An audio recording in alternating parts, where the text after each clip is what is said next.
Hi, my name is Rav, and this is my reflection on the marketing simulation game 2. In this simulation, I manage a company called CapCut. Based on my experience from the first game, where I targeted the luxury segment, I decided to focus on urban commuters in this simulation this time. I made this decision because I wanted to take a different approach and build a product that focused more on functionality and everyday use rather than premium features that only a certain people can buy. Throughout the simulation, I adjusted my strategy to better match the segment and improve my overall performance. By the end of the simulation, my company generated about $713 in profit, as you can see here, with 413 units sold and around $15,497 in revenue. My market share was about 19%, and my gross margin was around 52%. Compared to my first simulation, I performed worse in this game because I missed a lot of turns in this game and I didn't adjust my strategy more effectively, and I made more bad decisions than the first game.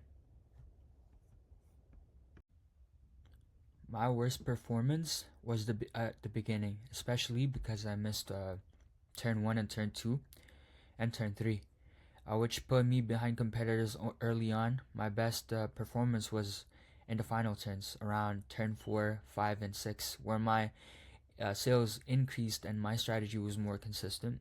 This shows that once my product, pricing, and target market were aligned, my performance improved significantly. Now, for the 4Ps, for the product, this is what I did for the product. I focused on creating a functional backpack with features suited for urban commuters like durability and comfort and capacity. For my price, I set it at $58, which allowed me to maintain a good profit while staying competitive in the market.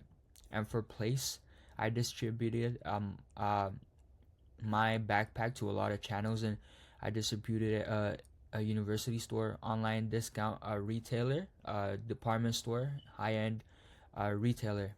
And for promotion, I relatively didn't focus a lot of uh, my attention to promotion. My promotion spending was relatively low compared to my competition, which kind of limited my ability to grow faster. And yeah, in terms of competition, other companies focus strongly on specific segments like luxury or children, while my sales were more spread out. This made it harder for me to dominate in one market.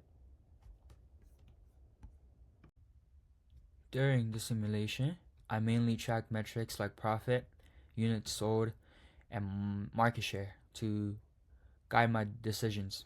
However, looking back, I should have paid closer attention to marketing effectiveness and customer satisfaction, as those could have helped me improve earlier. On a position map, my product sits in the mid-range for both price and performance, as you can see here, meaning I was not the cheapest or the highest quality option, which explains why I had more moderate results. This simulation taught me several important lessons about business strategy and decision making. One of the biggest things I learned is how important early decisions are, because missing turn 1 to turn 3 put me behind competitors and made it harder for me to catch up later in the simulation.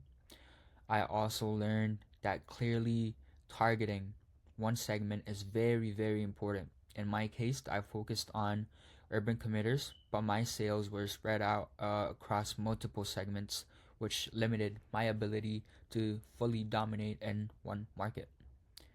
Another key takeaway here is the importance of aligning all aspects of 4Ps when my product, pricing, and target market were aligned in the later turns.